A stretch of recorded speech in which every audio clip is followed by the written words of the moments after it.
In this video, I'm going to show you how you can easily search for filters on Instagram. Be sure to watch the video to the very end so you don't make any mistakes.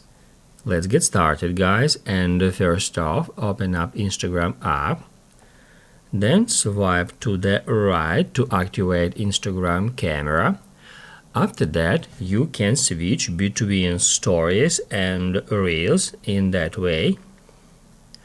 And then, no matter what you've chosen, story or reel, to be able to search for the filters, all you have to do is just drag it to the left to the very end, because at the very right position located Browse Effects tool.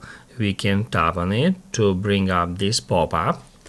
That's where we can easily find different filters. They are sorted by trending, appearance, aesthetic, and some other categories.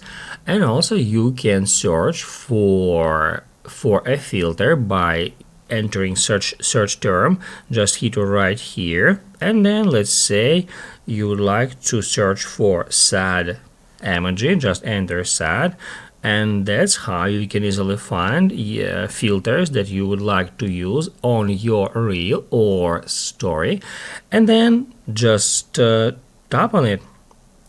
It will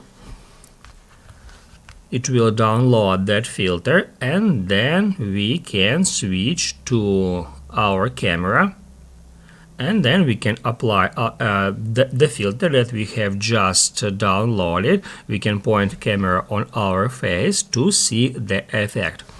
After that, you can easily find the filter that you have used right here, and then also in the same way you can search for another filters for stories and reels. If this video helped you out, don't forget to hit the like button.